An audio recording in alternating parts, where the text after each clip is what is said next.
Good evening, I'm Ces Orenia Drilon. I'm Pauline Verzosa. And I'm Sean Yao. The big stories tonight.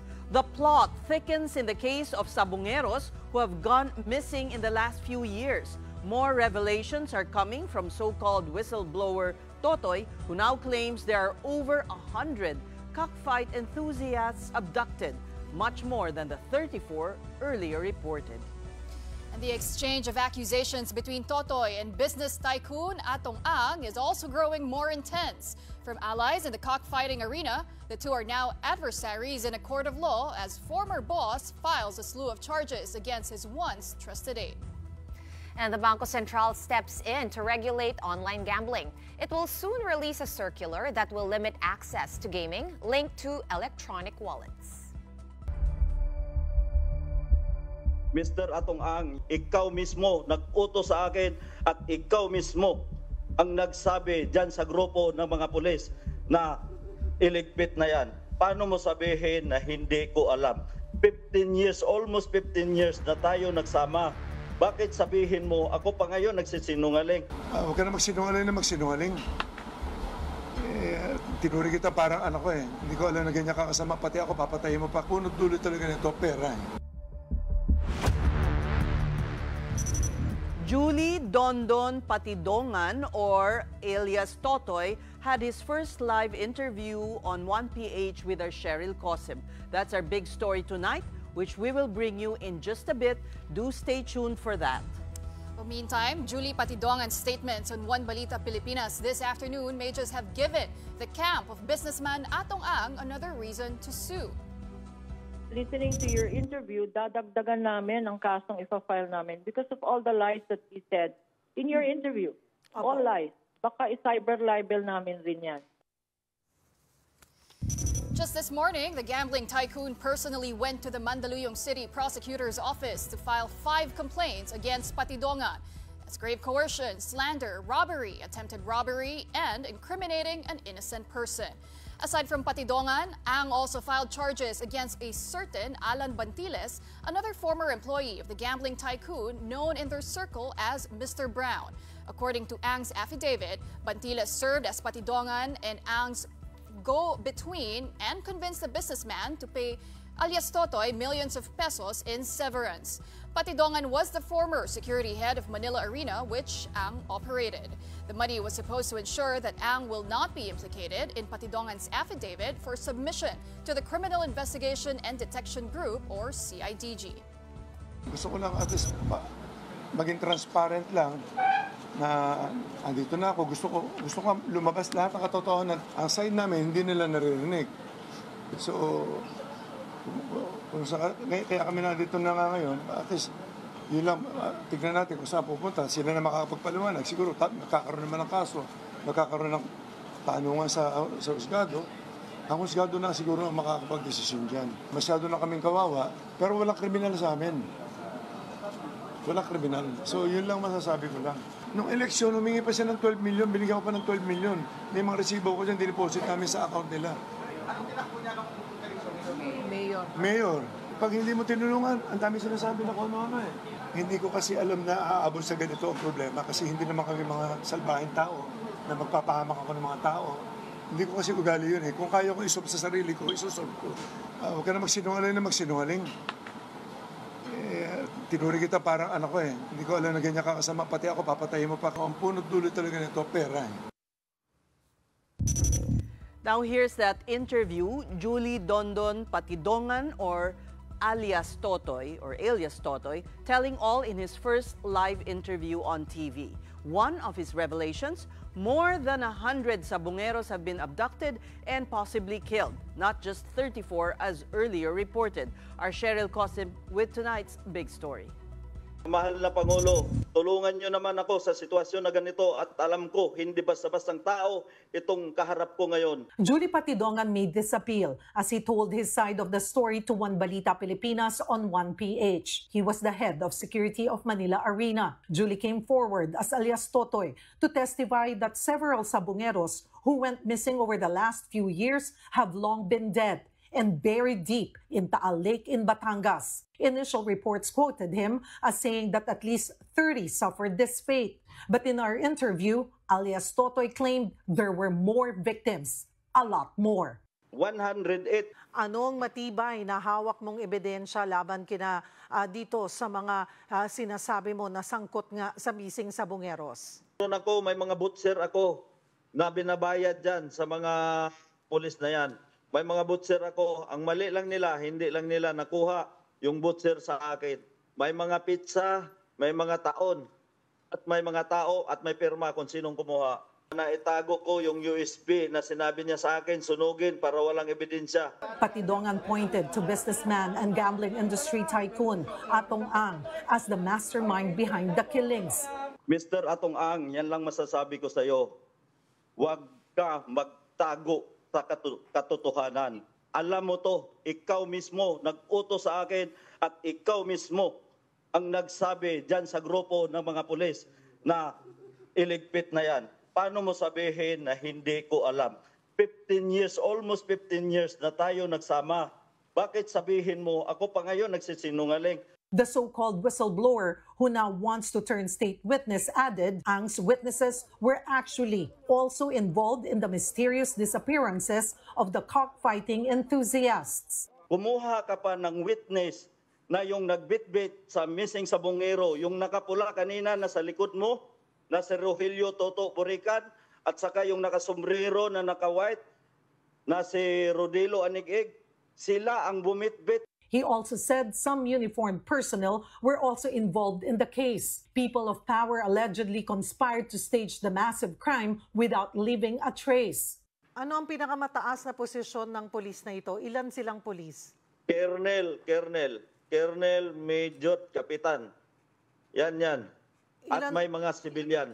Patidongan went on to say that Atong Hang had offered him a fortune in exchange for his silence. Padala ng sulat niya na rekantasyon para pirmahan ko kapalit ng 500 million halaga. Ngayon, binaliktad niya dahil hindi ko tinanggap, dahil hindi kaya ng konsensya ko at namatayan. After this, Patidongan said he stumbled upon the plan to kill him and his family because of every that he knew about the missing Sabongeros. Pinaliparan na ako ng drone at saka may patong na ako sa ulo, 50 million, Cyril. Kaya yan si Mr. Atong, gusto niya ubusin yung pira niya. Magmamalinis lang siya. It was fear for his life and his family that prompted Julie to come forth and recount what for him really happened. Okay lang sana na ako lang yung patay niya. Tanggap ko yun. Pero ubusin niya yung pamilya ko, hindi ko matanggap yan.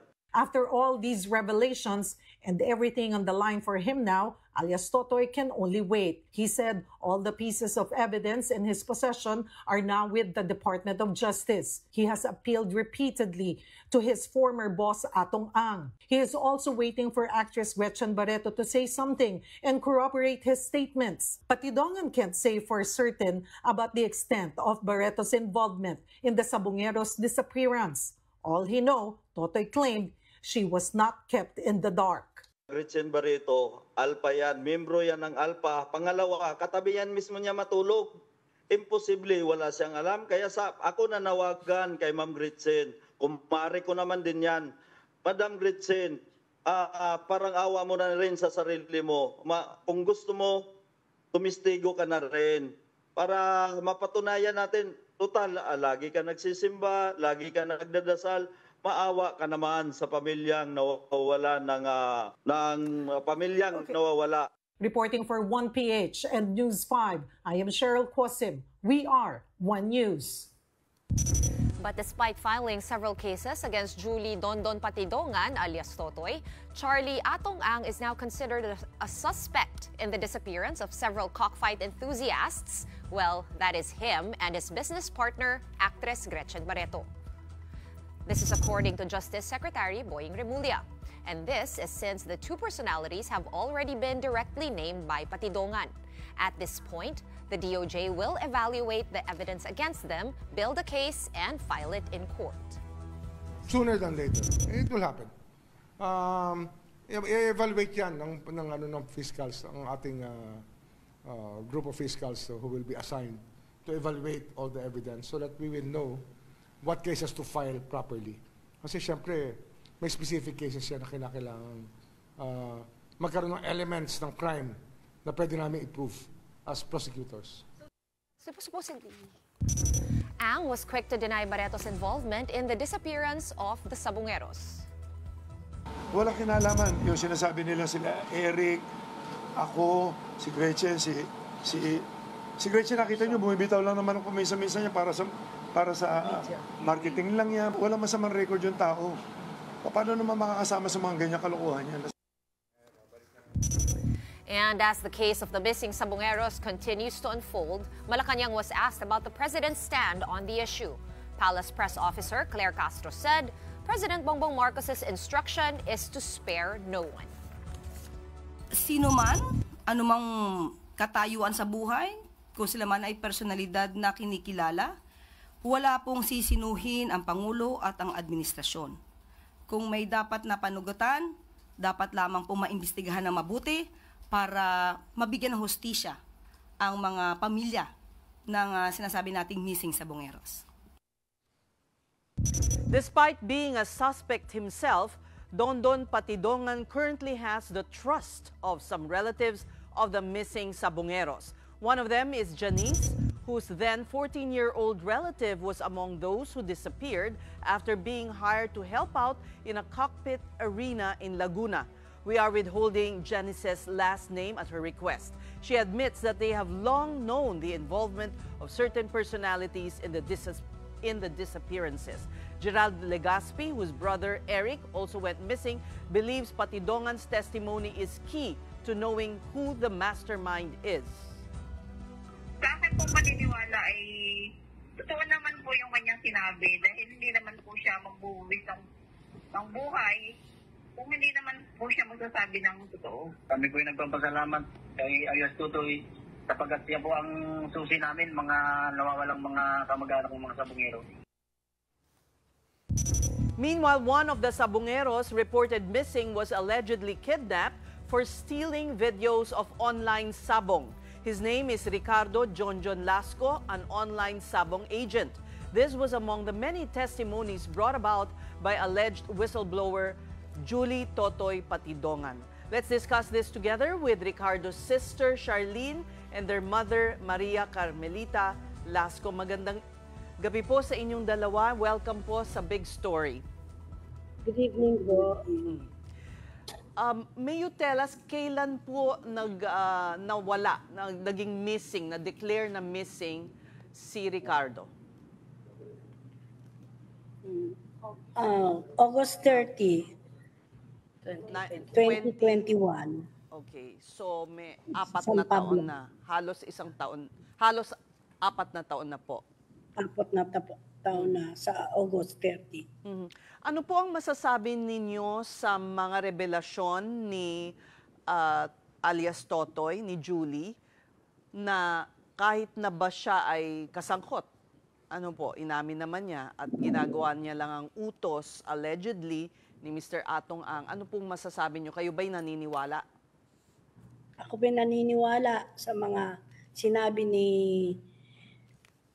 Totoy dahil lahat naman ng mga sinabi niya ay tugma lahat sa pagkawala ng aking anak. August 30 yun, nawala siya. So, paano tumutugma po? Alin doon ang tumutugma? Yung picture. Opo, kasi suot pa niya yung damit. Nung pinaikot-ikot yung anak ko, tinalian sa liig, ang hinigitan, nakapiring at saka naka-mask. At nung hindi na umihinga, binaril na nila. Tapos, tinalian daw ng buhangin, pampabigat, at saka ilinubog sa ano. Napanood Yung araw na rin yun, pagkawala. Saang video po yan? Saan nyo nakita po yung video na yan? sa YouTube. At sigurado kayong anak ninyo yon? Opo, pati boses. Ina ako eh. Kaya alam ko lahat. Alam nyo po ba, Alias Totoy. alam nyo po na ito po ba ay ginawa ng anak ninyo, yung sinasabing ninakaw ang video nung isabong at gumagawa siya ng sarili niyang pusta dun sa kanyang site? Hindi po kami naniniwala. Kasi yung anak ko hindi marunong yung mag-computer. At ganun pa man, kung talagang pinaghinalaan nila, hulihin nila. Ikulong. Bigyan ng due process. Hindi pagkitil lang kailangan. Pero siya po ay master, ano po ba ang kanyang katungkulan? Master agent. Ano ho ang master agent? Ma'am Charlene, baka gusto niyo pong magbigay rin po ng inyong mga pananaw po. Okay. Yung kapatid ko po ay isang ahente ng lupa, pareho kami. So Monday to Friday, nandito siya sa Manila, and then Saturday, Sunday, nasa San Pablo siya. So ang kanyang unang hanap buhay, yun nga hanggang sa nakakuha ng farm doon sa San Pablo. Kasi nandun yung mga kamag-anak namin. So passion niya yung pag-breed hanggang sa may nag-invite sa kanya na partner niya, na kaibigan niya, na nag-aalaga doon sa farm niya, na mag-online sa abong. So tatlo silang magkakapartner dyan. Dumire-diretso sila during pandemic time. At malaki ayun na po nga. ang kita. Nakikita nyo na I think malaki ho ang kinikita nila kasi parang may 2% sila for every time na may magtataya, manalo o matalo. Yun ang pagkakaintindi ko. Tapos kung master agent ka, magbibigay ka di umano ng 1.2 o 1.5 o 1%. ayun po ang puhunan. Puhunan ba yun? Ano bang ganon. ibig sabihin po ng master agent? Ay parang meron pong nagpapataya po sila ng parang may master agent, may sub-agent, parang nagpapataya sila ng ng mga nagsasabong. Kumbaga meron silang pondo. Kung master agent ka, mas malaki ang pondong inilalaan mo? Ganun po ba? Parang gano'n, parang nagpapaload sa kanila tapos maglalaro. Although hindi kami masyado talagang maalam doon sa kanyang ginagawa. Ang alam lang namin, master agent siya, tapos once a month, meron silang pumaparada ba ang tawag doon, meron silang bitbit na mga manok, na nanalo pa sila doon sa tinatawag nilang sultado o naglalaban sa ring. Parang may 13 manok, ilalaban. Tapos kung manalo sila, may extra money sila kung mag-champion. Parang ganun yung pagkakaintindi namin. Ma'am Charlene, nung araw na kinuha po, kasi parang meron pong kind of nagyari, no? May nagpresentang police, may warrant of arrest. Kinuha po siya sa sarili niyang bahay. Yun po yung Salaysay, no? From 2 years ago, 3 years ago. Tama po ba yun? And kasama niyo po ba siya doon sa bahay nung kinuha siya? Actually, papunta kami doon ng mga Lunes na yun, kaya lang dahil Lunes maraming trabaho, holiday noon, we decided not to push through. Ngayon, bandang alas 10 daw po ng umaga, may pumasok nga ron sa bahay niya at nagpakilalang mga NBI kami at merong papel na ibinawagayway, may warrant of arrest. Ngayon, sabi nung kapatid ko, ano ho yan? Sabi niya, meron kang kasong large-scale estafa. So, sabi niya, tinaas niya yung kamay niya, wala ho akong kasalanan. Hanggang sa nilagay na yung parang posa sa o tali doon sa kamay niya. And then yung partner niya sabi, teka, tatawagan ko lang yung pamilya hanggang sa, ayun na, yung mga tao, nilipo na sila, pati may sakit na may COVID, pinasok sa bahay, and then niransak yung bahay nila, kinuha yung vault, mga kung anong nakalagay dito, kinuha yung vault, kasi pinapabuksan sana, wala namang may alam nung code. Tapos, ang ginawa nila, dinala nila, pagkatapos, sinearch din nila yung isang sasakyan kung saan sumakay siya nung umaga na meron ding mga laman na pera kasi nga nagpapataya. So, ayun, bukod sa inabdak, ninakawan, ayun, pinatay at ngayon hindi na makita. 4 years na po. Wala na talagang trace. Sa tingin po ninyo ngayon ay mas nagkakalinaw at magkakaroon po ng hustisya para po sa inyong pamilya? Ma'am Charlene, Ma'am Carmelita. Opo. Ikaw muna, Mami. Sa tingin po ninyo ay mas magkakaroon na ng, may linaw na magkakaroon po ng hustisya sa pagkawala ng anak niyo? Ng linaw dahil sinabi naman ni Secretary Remulla na talagang at saka ni General Torres na talagang hindi na palalampasin yung mga gawain na yan. Pero ma'am, sa Pilipinas po kasi, mahirap po magkaroon ng kaso kung wala pong bangkay o yung katawan po ng biktima. At kung totoo nga pong nailagay po sa Taal Volcano ang mga labi po ni Mr. Ricardo, mas magiging mahirap po patunayan o kumbaga makahingi ng hustisya. So with that, what does justice look like for you? Is it a successful prosecution na mahuli talaga yung mga mastermind? Dumidepende kami sa testigo. Dahil sa aming palagay, talagang nagsasabi siya ng totoo.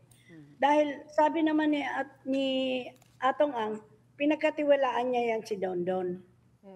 Since noon. Parang anak na daw niya. Bakit ngayon tumiwalag siya? Dahil hindi na siguro gusto ang mga ginagawa. So, sa amin po, since 4 years na pong nawawala, malaking development po ito sa amin kasi nga, di ba, for 4 years, nagantay po tayo, 8 chief PNP, ilang NBI, ilang DOJ, wala po nangyayari, lalo na yung nakaraang administrasyon, talagang wala kaming nakitang justice doon kasi lahat ng investigasyon namin, itong mga pulis na to talagang, excuse my words, pero talagang binababoy nila. That's the right term na gagamitin namin sa kanila kasi pinapaikot kami, andyan ang puntahan kami ng isang chief of police doon after 1 month na. Tapos puntahan kami ng NBI, sasabihin sa'yo, wala na yung kapatid nyo, baka sinunog na lang yan. So alam mo yun, nagsusumbong ka, yung nanay namin umiiyak, humihingi ng tulong. Pero itong mga hinihinga ng tulong natin, walang kwenta, sa totoo lang. Dahil syempre, nabusala na to ng ng pera ng mga mastermind. So, even before, alam namin kung sino man ang mastermind na yan, alam namin na siya yun. Kasi gawain naman talaga niya magbayad, di ba? Sinabi niya ron, yung doon sa Senate, si Campos, binigyan niya ng 1 million, humingi ng 1 million, nagbigay siya. Tapos ito na naman, yung kay Dondon, sa amin din. Yung tinutukoy ng inyong ina na video na nakita sa YouTube, saan po yun? Ito po ba ay napalabas sa ibang network? Opo, napalabas po ito. Tsaka nakita po namin kasi actually pinakita sa akin, in-identify ko na ito nga yun. Sino po nagpakita sa inyo, Ma'am Charlene? Nagpakita po ito sa sa isang network po. Nakita po namin kasi siguro nakita rin sa isang YouTube ito. And then in-identify ko, kapatid ko yung boses niya yun eh. Sigurado kayo? Oh yes, most definitely. Sigurado. So ang DOJ ba ay pumunta na sa inyo, mga investigador, o meron na bang miyembro ng police na nag-imbestiga po sa inyo? Ito pong nakikita natin. Yan po ba? Ito po ba? Wala po sorry, hindi ko po nakikita yung Sige. I-describe ko po, Ma'am Charlene, yung video. Ito po yung video na parang kuha siya galing sa balcony ng isang bahay. Nakikita na may dinadakip na tao. Okay. Yan po yun? Yan ho ay video ng kapitbahay namin. Kapitbahay ng kapatid ko kung saan siya nakatira. Okay. So, ayun, nilalabas siya sa bahay, nilalagay siya doon sa isang van na correct. Na puti. Rex na puti. Van. Ayan lang po ang nakuha namin. And then, ang sumunod na mga kopya ay galing na sa ibang lugar. Hanggang doon lang eh. Hindi kami, alam mo yun, yung mga videos namin, hindi makalayo. Kasi walang interesadong kumuha nung naging daanan ng mga perpetrators na to. Bakit kamo? Kasi may mga kasabot eh. Wala ka masumbungan. So, alam mo yun, talagang tiko pang bibig, automatic. iniisip namin na gano'n na nga. So, kayo ba, yun na nga, pinuntahan na ba ng mga prosecutor, ng mga investigador? Hindi pa? Well, on our side, wala po kami, hindi kami pinupuntahan. Pero kami ay pupunta bukas po sa DOJ, kay Yusek Eli Cruz, and then pupunta rin po kami kay CIDG General Macapas by after po noon. And para anuhin po kami, para may mga, siyempre may mga follow-up po kami na nakaschedule. Actually, yung schedule namin yun ay hindi namin akalain may magiging development. We just wanted sana to follow up on the case regarding the witness. Pero surprisingly, may mga ganitong may mga ganitong developments na, and masaya naman po kami na malaman nga itong mga ito. So, kayo ba'y kinakabahan na baka kayo yung safety ninyo baka makumpormiso? Palagay ko hindi naman siya sa akin lang hindi na po niya kami siguro pagtsatsagaan para naman mapapalaan niya sa aming pamilya at sa ibang pamilya na siguro dapat asikasuhin niya yung magiging kaso niya, patunayan niya na wala siyang kinalaman. Kung wala talaga siyang kinalaman dito, sa akin lang o sa amin lang ay mas mabuti kung gaya ng sinasabi niya rito, patunayan niya na mali tayo, mali kami o mali yung witness. Walang problema sa amin yun. Mga ma'am, meron pong, I think, 3 doon sa 4 na nagpanggap na, o yung pulis na nagpanggap na NBI na nag-aresto sa kapatid niyong si Ricardo, parang nag-surrender yung mga iba Since then, ina-update niyo ba kung ano nangyari sa kanila? Kung nagkwento ba sila or nagbigay ba sila ng kanilang mga testimonya or affidavit sa mga pulis? Yung 3 pong mga suspect ba? Mga pulis? Ay hindi na ho namin alam kung ano po nangyari yun kasi yung aming partner ng kapatid ko, nag-desist na po siya doon sa case. So, umaasa na lang kami na sabi namin, one day, merong isang testigo na makakapag-cover ng istoryang to at pagbibigay ng linaw. And finally, meron na nga parang katotohanan na after 4 years, talagang time discovers truth So yung partner po ng inyong kapatid, ayaw na po niya dahil po ba sa takot? Ayaw na niyang makialam or gusto niya na maka-move on. So, yun lang po ang gusto naming yun lang gusto niyang mangyari. So, hindi naman namin siya pipilitin. Basta kami, kaming magkakapatid, talagang pursigido kami na magkaroon ng katahimikan yung aming kalooban, makuha siya, mailagay siya sa isang finally put him to rest. Kasi yun lang naman talaga ang kailangan namin makita yung katawan, sana nga hinagis na lang nila dyan sa bahay namin at at least alam namin na nandun, iiyak kami, di ba? Kesa ito ang ginawa rito, inabdak, ninakawan, pinatay, hindi makita. So, kahit aso, inahanap di ba? So, masaklap Masaklap tong ginawa niya. Akala nila hindi madidiscover itong katotohanan na to. Lalo pa yung pinagkatiwalaan niya. And ma'am, kayo po ba ay may tiwala sa kredibilidad ng whistleblower na si alias Totoy? Kasi ang nangyayari po ngayon ay labanan ng kwento sa pagitan ng kampo ni Mr. Atong Ang at pati ni Julie Patidongan. I think on our end, mas may kwenta yung sinasabi niya kasi meron siyang mga pinapakita at meron siyang may mga very specific. He can vividly remember everything. So, alam mo yun, he has a lot to offer compared dun sa sinasabi ni Mr. Atong Ang na wala siyang kasalanan. Palagay ko. Okay. Ma'am Carmelita, panghuli na lang po mensahe kay Atong Ang at dinadawit rin po dito ang kanyang business partner na si Gretchen Barreto. Meron po ba kayong gustong ipaabot na mensahe sa kanila? Ang gusto ko lang, manaigang hustisya. Yun na, makonsensya na sila. Dahil yung pinagdaanan namin hirap ngayon, hindi basta-basta. Kaya sana, sabi na siya ng totoo. Andiyan dyan eh. Mas magaling sa kanya yung yung nagsasalita ng laban sa kanya. At saka mas mabuti na yung nagsasalita ng totoo. Marami pong salamat sa inyong dalawa, sa panahon ninyong dalawa. At ingat po kayo sa pagpunta nyo ng CIDG bukas. Maraming salamat po sa inyong panahon, Charlene and Carmelita Lasco. We're just going to take a quick break, but coming up, a circular is being drafted by the Bangko Sentral to regulate online gambling that has hooked many Filipinos. That story and more when we return. Keep it here on One News.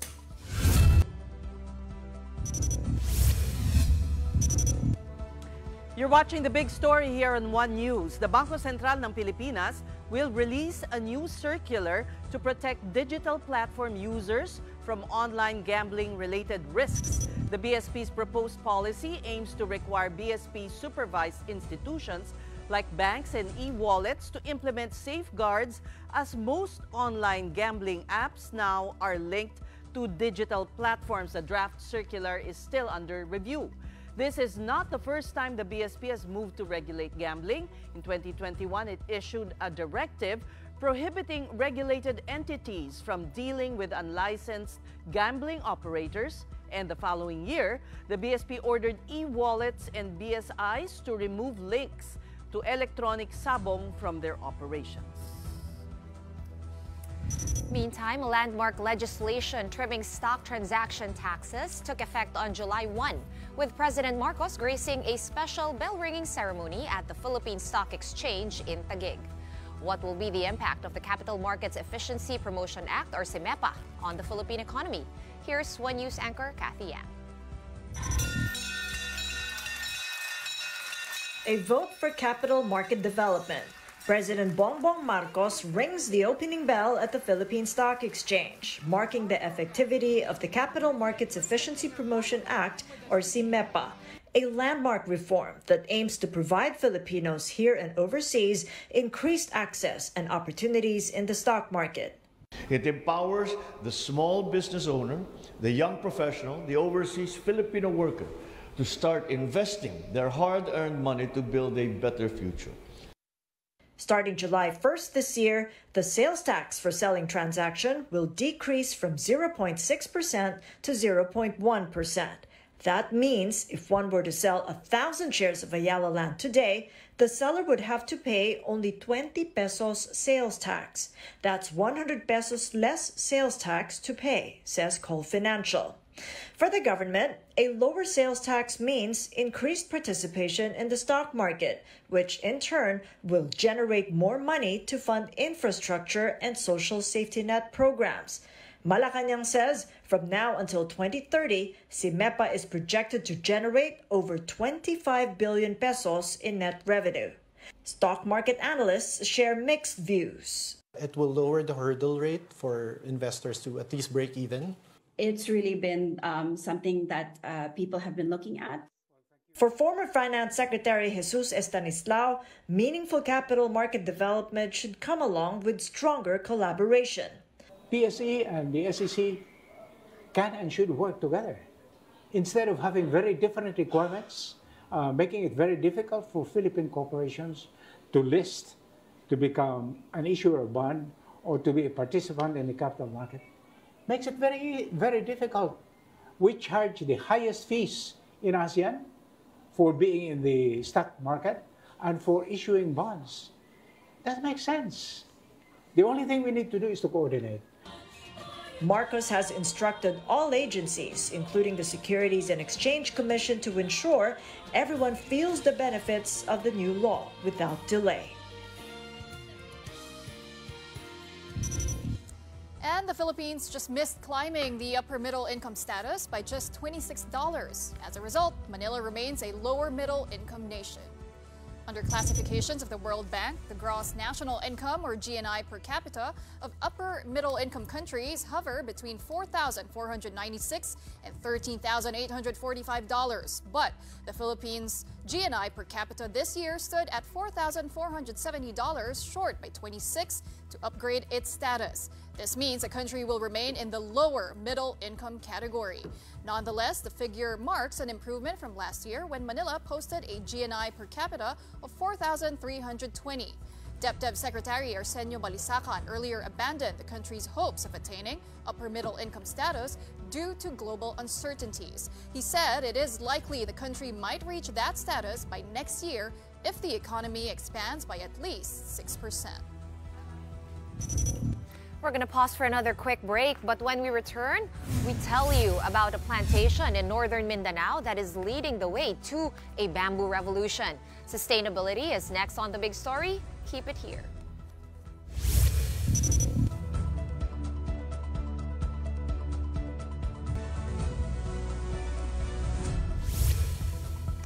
Welcome back to The Big Story. A company in northern Mindanao is reforesting denuded lands with bamboo trees and producing sustainable construction materials. Rhizome eyes to plant over 10 million bamboo clumps by 2030, which can capture up to 26 million tons of carbon dioxide for a decade. Rhizome has already planted over 3.5 million seedlings. It's on track to supply sustainable construction materials that have been patronized by architects, high-end hotels, and resorts as well. Truly a revolution of the modern Philippine timber. Here we feature companies with earth-friendly initiatives, one story at a time. Welcome to Sustainability.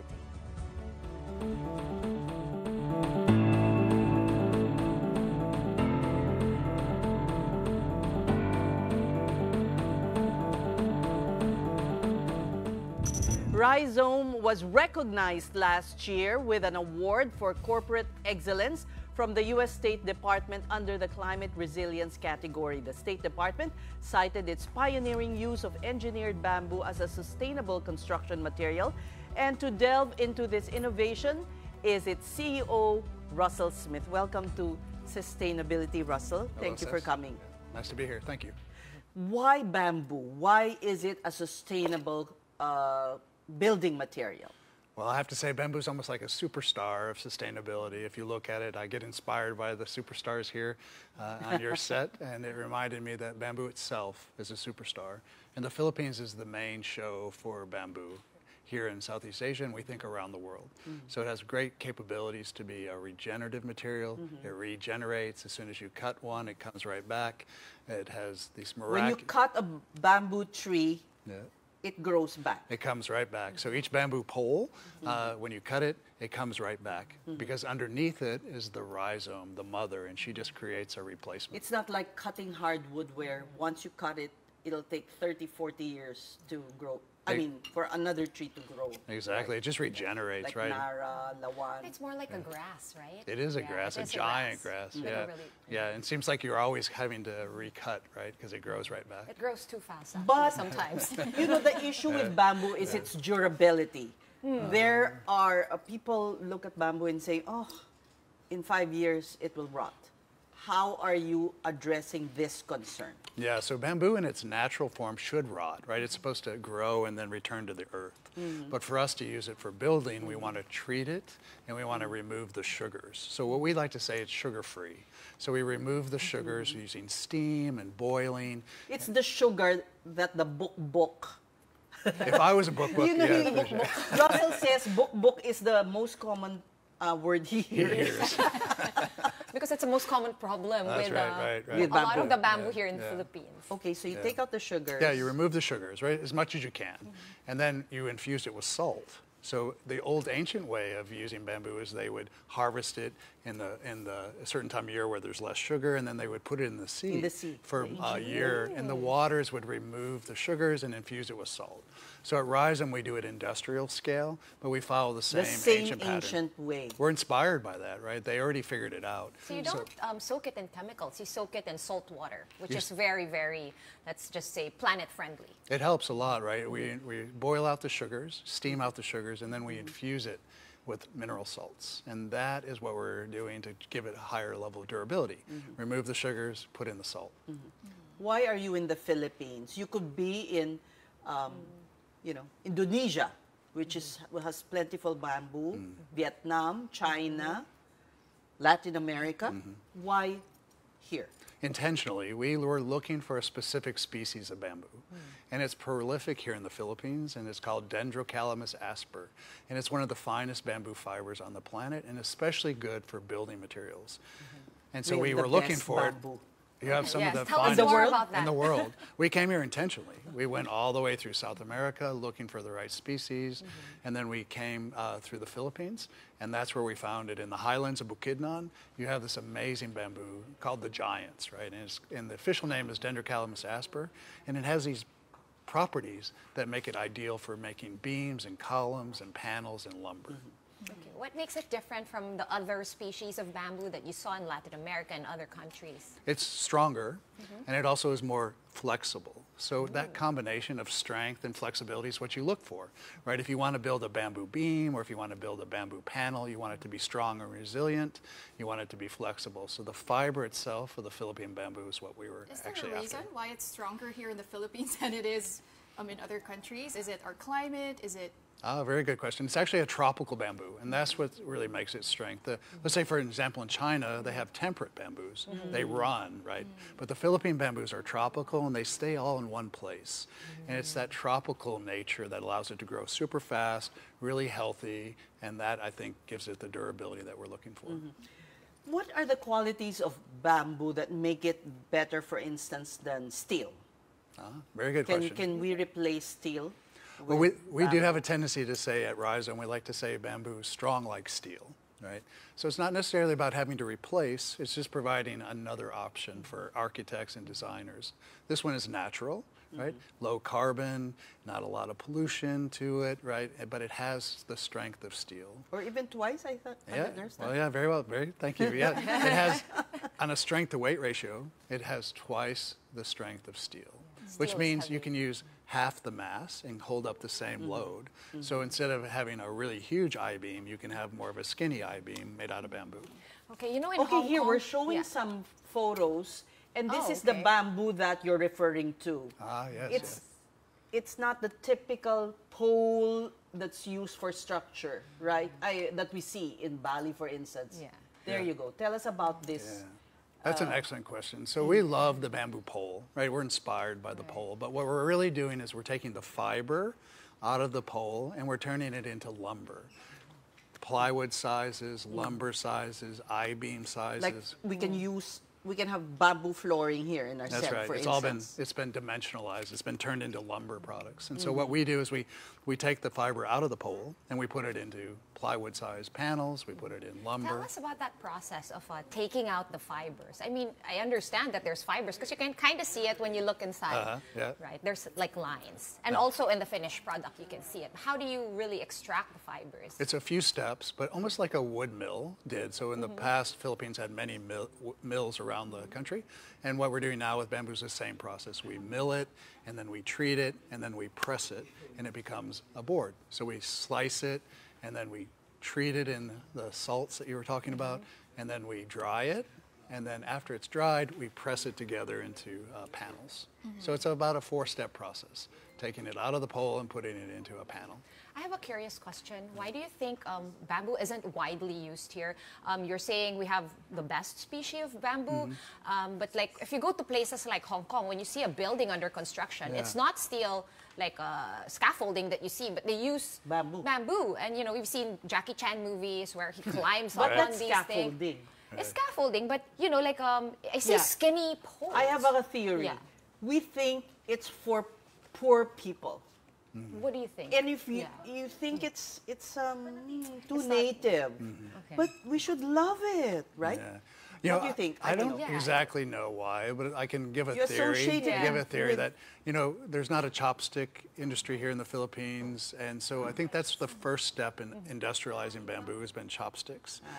And so in China, chopstick-centric, Vietnam, chopstick-centric, and that helped them start step one in making bamboo industrial. It's the only thing I can think of, because when we got here, we realized it's the finest bamboo for what we want to do. Even the Chinese that have been here said, oh, you have the finest bamboos here. We also use it for bicycles, right? Yep. Bam bikes. Bam bike, right? But it's very not industrial. engineered. It's a small scale. It's a good step. What Bam Bike does is excellent, right? They make these amazing bamboo bikes out of bamboo, which they could have made it out of high carbon metal or something like that, but using the bamboo is a really good step. So we're following in that direction, and we're just specializing in beams and columns and panels. Well, And Russell, so you're making it industrial scale. That's our job, yep. So are you, Speaking of industrial, I believe you're also targeting to construct high-rise buildings That's using bamboo. Thank you. How tall are we Yeah. talking about? And Every day you using walk- bamboo where? In which part of the building Yeah. process? So every time you walk into our office, you see what we call the Bamboo Sky Tower, and it's our aspiration. Right now we've built 2 stories, but we want to build 50 stories, and we want to do it right here in Manila, right? And what we would do is we would combine bamboo with steel and concrete. So there's space for everyone. So you could do a concrete central core, you could do a steel frame, and then every 5 stories or so you insert bamboo timber. So imagine a combination of a building where it still has concrete, still has steel, but you put in a lot of bamboo timber products. So you used it in those multi-story buildings as an I-beam replacement. An I-beam replacement, a wood plastic She knows her composites. construction. Very good. So, also WPC, wood plastic composites, Yes. it's used everywhere, right? And so now we give you a natural I use alternative that on for the it. outdoor wood because it tends to rot here. So I'll ask you, how does that compare? Because wood plastic composite can be heavy. Yeah. It also fades over time. How does your engineered bamboo hold up to that? Yeah, so the sun is really strong, right? And so it's over time, everything will change. So bamboo will too. So what we do is we have a certain life expectancy of our outdoor products, and then we take certain steps to really condense the bamboo and then give it a really thick coating of for outdoor exposures. But over time, it can change, and it will. So it's not going to live forever, but because it's regenerative and because it's low carbon, it's okay, right? It lasts for a nice long life, and then we can recycle it because it's circular. We can put it back into the chip brand- machine and yeah, chip it up, exactly, chip it up, and do it then- again. That's right. And price-wise, how does it compare? I am surprised, to be honest. We thought in our business plan that we were going to be a green premium for a long time, but we found because of the economic advantages of working in the Philippines, right, the production versus the cost of labor, really, really good. The cost of the bamboo itself is affordable. So we're finding that we're competing already today with steel. And that was not something we expected so early in our business plan. So we're quite happy that it is, we think, an affordable product that's available for everyone. If you were, how much less carbon emissions would you use if you opt for a combination? Yeah. How much would you reduce your? In general terms, we would say let's say you replace 12% of your house with bamboo, you're going to reduce the carbon footprint of that building probably by 30%. So it's almost 2 for 1, a 2-for, buy one, get one. So then it doubles. So it reduces the footprint by probably a third. One thing that I really also like about Rhizome is that you are working with indigenous people's communities to plant on their ancestral domain and give them livelihood. Tell us about how this is being done. It's probably one of the best parts of the whole opportunity, right? This bamboo value chain only would start if there were people willing to plant bamboo on their lands. Right, so the ancestral domains were deforested a lot, right, and kind of left as grasslands. So we come in with carbon financing, and we give them the bamboo, the ancestral domains, and then we... Okay, pause. Yep. What is carbon financing? Explain it in layman's terms. Because you're funding this planting of bamboo by yes. selling carbon credits, That's right? Yeah. Okay. Yeah. So what a carbon credit is, it's an opportunity for a company to say, hey, I'm going to remove part of my carbon budget. So let's say I'm an electronics company. I know I have a certain carbon output as I manufacture my electronics. So I can reduce the amount of carbon I put out, but I don't eliminate it at all. Yeah. But what if I planted nature products like bamboo and it removed the carbon as it grows? So luckily we can measure that and we can offer that to them as a carbon credit. So it's a way for them to offset their carbon footprint. And you're paying the... They pay us to do it. They So pay you, and you're using this money to plant. To plant and grow bamboo with the indigenous communities. So the money comes right from the companies to us. We're the fiduciary. We're responsible for investing the money, but we invest it with the ancestral domain IP groups. How So much? that's amazing. It's so amazing. Yeah. How much output are you able to do I at will your have current to. capacity Today at our factory. today at your factory? Well, I was just talking to our engineers today because it's timing. not enough. Actually, this is what we're finding. So today we can do maybe 10,000 panels a month. Of Which is plywood panels. Plywood panels, right? But that's just a start. That's so right? small. Exactly, Yeah. that's what I said. Your target is? Yeah, 100 times that, right? So as we develop the bamboo together, then we can 10x it, and then we'll 10x it again. So it's a step function. So 10x what we're doing now, and then 10x again. And then I think we'll have a really good start of a good industry here in the Philippines. I just wanted to mention the IPs. It's the Bugkalot and the Manobo. Yes. Manobo tribes. Yes. Yeah. So before, they had nothing in their land. Yeah, they have a lot of grassland, right? And bamboo is really good at growing on grassland, and it will fade out the grasses. So we get rid of those toxic grasses and give them a recurring crop that they can harvest. In a way, we are becoming the lungs of the world. Nice way to look Right? at it. Yeah. So, Russell, we'd like you to give us your parting words, perhaps entice people watching that to use bamboo in building their home. Great. Well, we came here looking for a specific species of bamboo, but then we met all of you. And we realized it's not about, let's say, us looking for fiber. It's about the community that the Philippines offers. So if we can figure out ways, continue to partner, piece by piece, step by step, I think we're going to create a great value chain that will add a lot of economic value to the GDP of the Philippines, as you were just talking about. We're only, $26 away from going to a higher middle income state. We can do it with bamboo. So if we do it together, I think we can help raise the GDP of the Philippines and make a big impact across the world. Do you have a computation for that?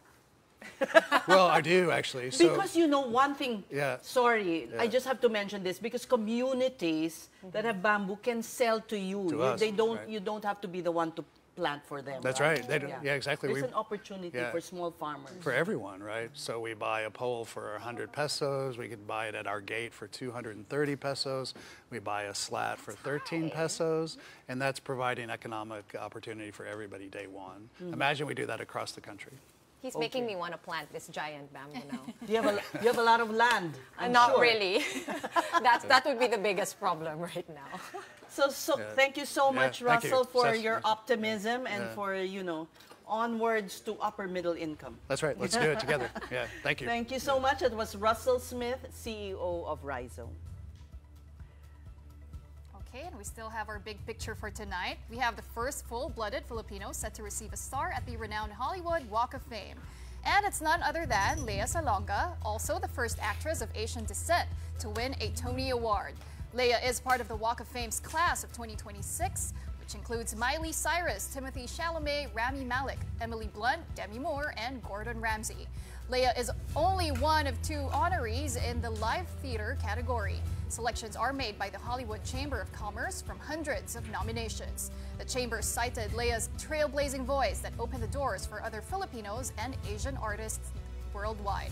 Lea won the Tony in 1991 for her memorable portrayal of Kim in the original West End and Broadway runs of Miss Saigon. And that's it for the big story this Thursday. Thank you so much for watching. We are One News, all sides, all the time. We're back here tomorrow at 7:30. Have a good night, everyone.